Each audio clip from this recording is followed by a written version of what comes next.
What news have you? So I've got a couple of fun things that I came across. First and foremost, if you want to share my screen, first I one I had is I'm on it. One moment, sir. yeah. Um, There we go. there we go.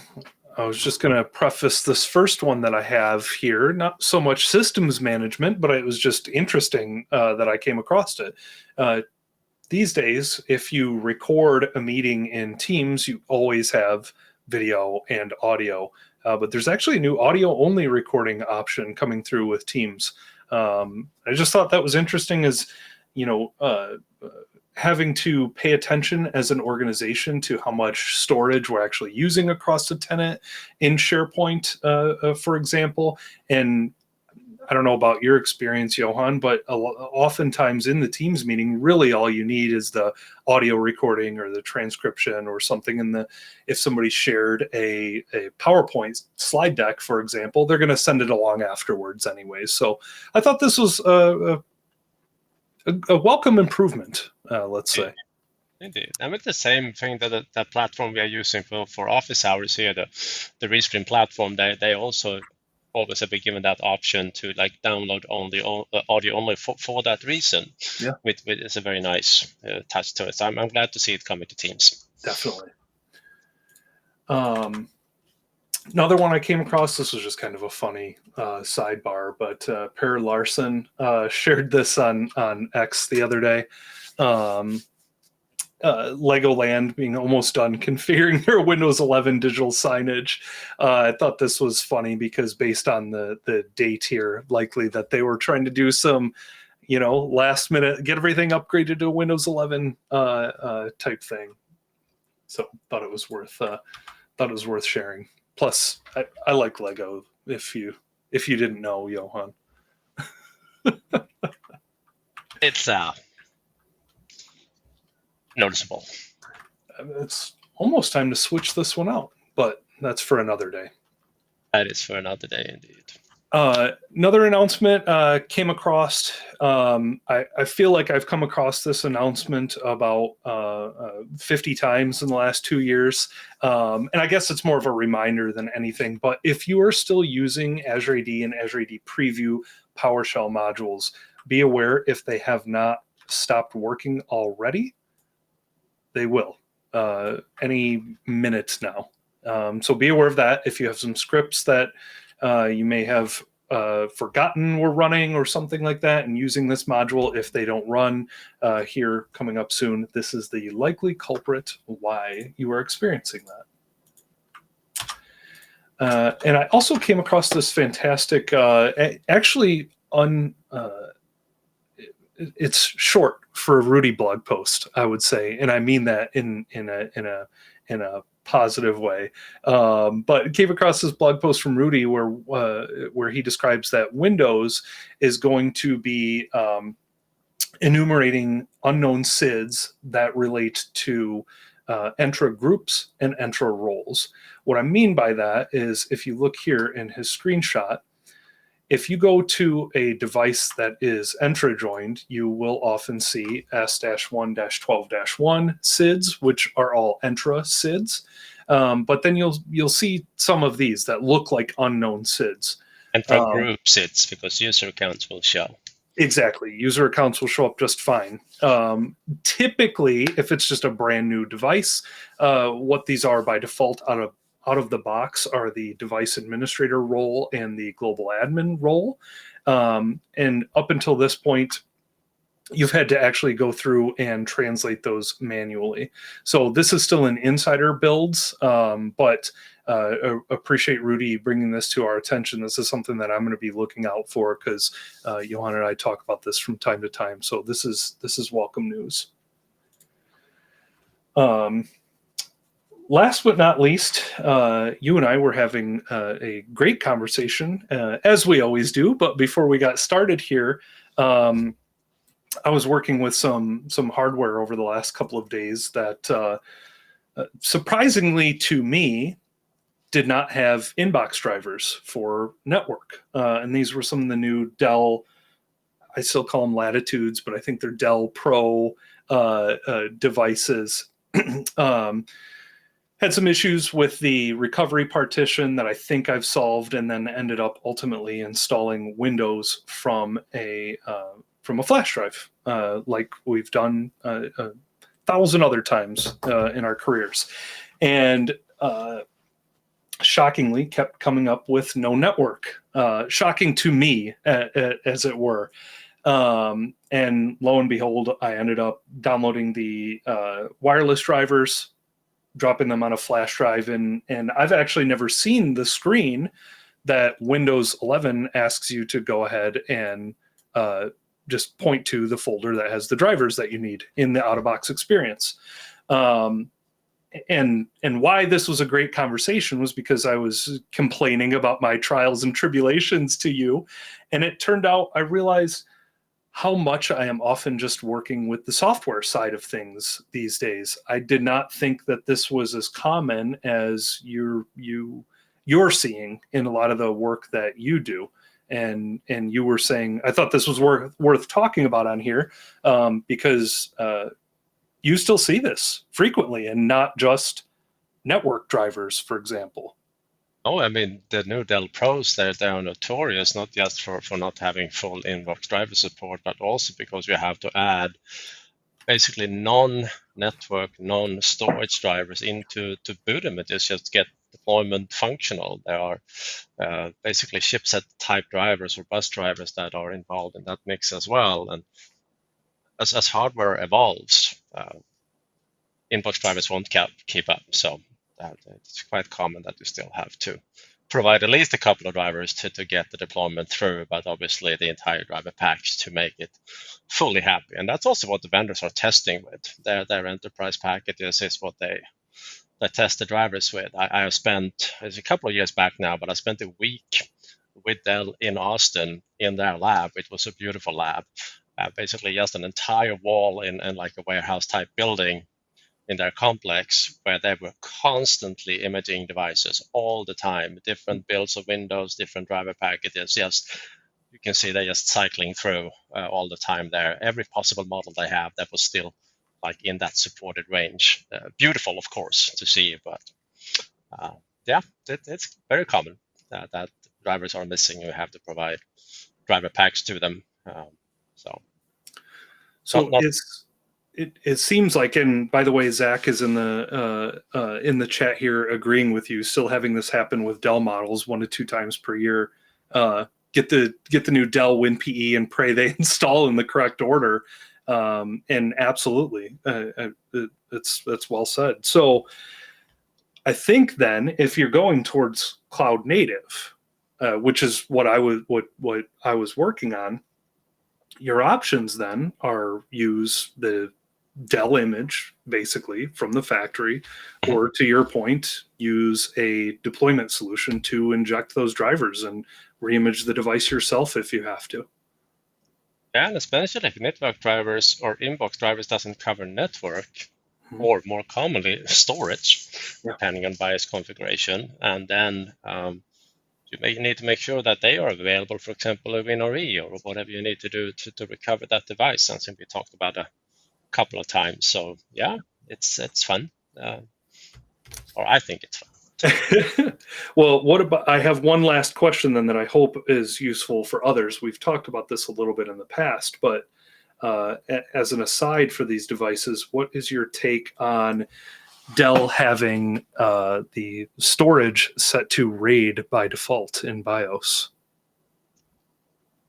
A crime punishable by, no, it's not recommended.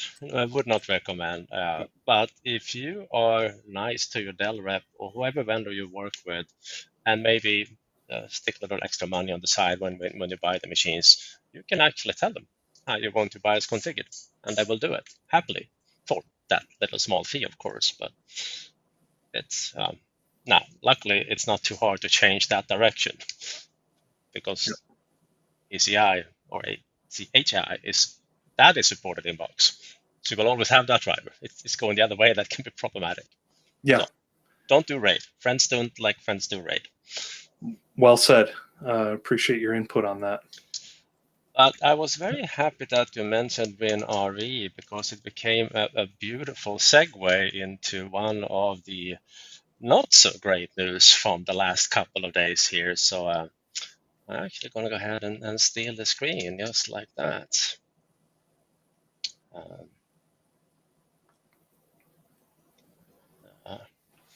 and this, by the way, is a pet project of mine. I've been playing around with it now for a couple of days. It's a open source solution that Microsoft put together. It's called the FFU Builder. It's basically a sector-based imaging solution that is very common. You might have seen this, Andrew, in the education space.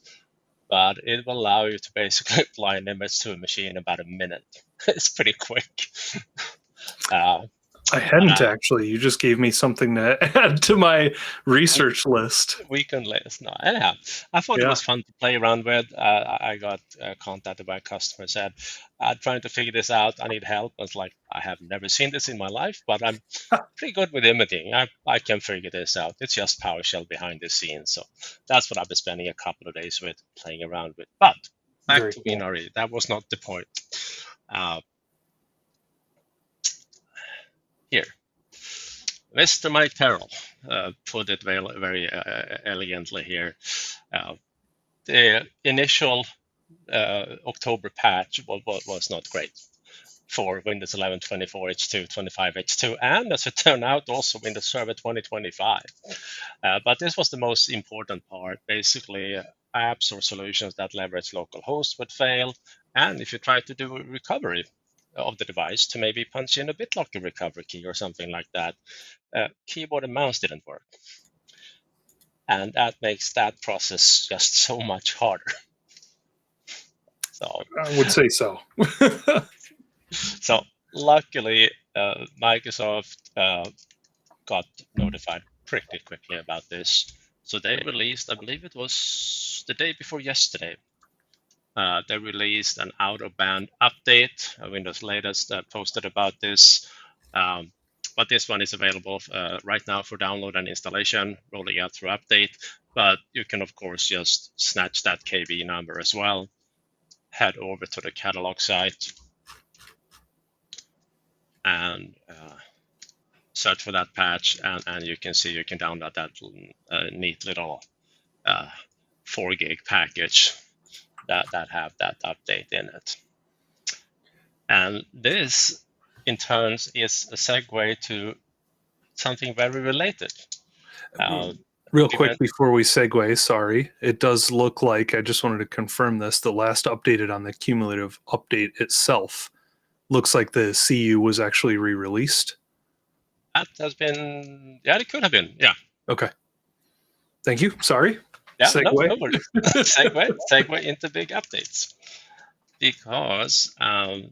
Niehaus, on the very last day last week, or I guess it was Friday, well, the 5th workday out of 7, he started to break down, okay, what really is in these large updates. And to no one's surprise, because we had a speculation during MMS, like, all right, this is AI components. We've seen that before. But it turned out that was absolutely true. First of all, there is a good chunk of files in that update, just a few. But then all these MSIX packages that are indeed for AI component, that's what makes up the size. Luckily, most clients, when you work with updates, if they don't need a component, it doesn't have to download everything, but we still see like a 1-2 gig download of updates to every device. So anyhow, if you haven't stumbled across this post, it's a great read, explains a little bit on why these are so big these days. So thank you, Michael, for providing that one. He also, just a couple of days ago, released another one around feature updates, sort of doing the same type of detective work. That one I have not seen. I saw it's brand very new release at MMS. Oh, that's one. All right. Yeah. All right, fantastic. Even better. Yeah, it is slightly bigger. the media has grown from 5 gigs up to 7 gigs. And they're not. I've been around you when you've talked about this several times now over the last couple of months, and every time I'm still shocked at that's a large increase. A little bit. Percentage-wise, it's pretty bad. Yeah. Like a 30-some% increase. Gone are the days of throwing media on a little 4 gig flash drive or a DVD. Floppies, Andrew. That's what we used in the past. Sorry. Respect. Anything from large 8 wobbly ones to 5 1/4 less wobbly ones, and to the 3.5 inch that not wobbly at all. Yeah. But yeah, those were the days. Reminds me of when you and I and Michael Nystrom were on stage and we had 3 generations of physical media. That is true. It's awesome. Yeah. On a slightly better news is, of course, the announcement that Devolutions, the company behind the remote desktop manager, this one that I use all the time, acquired PowerShell Universal. No kidding. Oh, yes. I'm not sure if the purchase has gone through yet, but they did announce this the earlier week. So, yeah. All right. Let's see what happens there.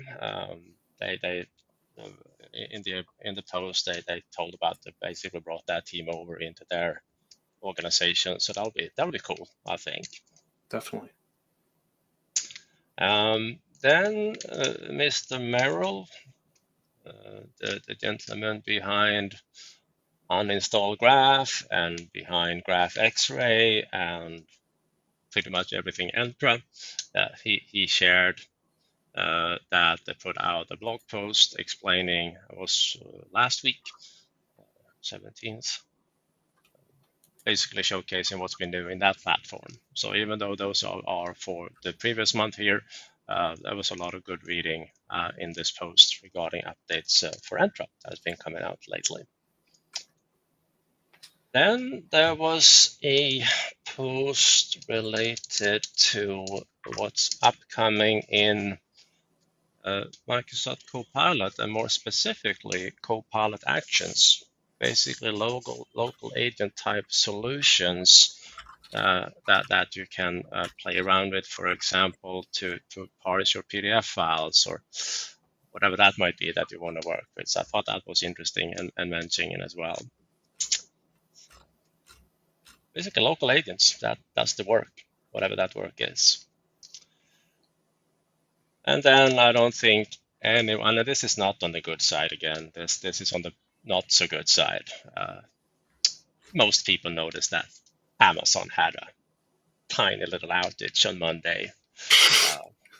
I've seen a couple of memes with a classic Homer Simpson logo saying like, this is the worst AWS outage in history. And then he's being corrected himself below, like, worst outage in history yet. So, yep. But anyhow, long story short, it was DNS. That in turn led to machines not finding their configuration databases and whatnot. And eventually they had to start throttling their EC2 Elastic instances, and that doesn't sound so bad, right? Except that's their virtual platform. So it took them good 13, 14, 15 hours to get everything back on track again, and they were on. Last number I saw was 2,000 large organizations, basically web presence gone. Yeah. Two that stood out to me that David Whistler from Microsoft, he posted a tweet from his mother not being able to watch Amazon Prime. Had reached out to him about that. And then our boy at home, of course, Roblox were down, so that was terrible. Terrible. Fortnite was down too.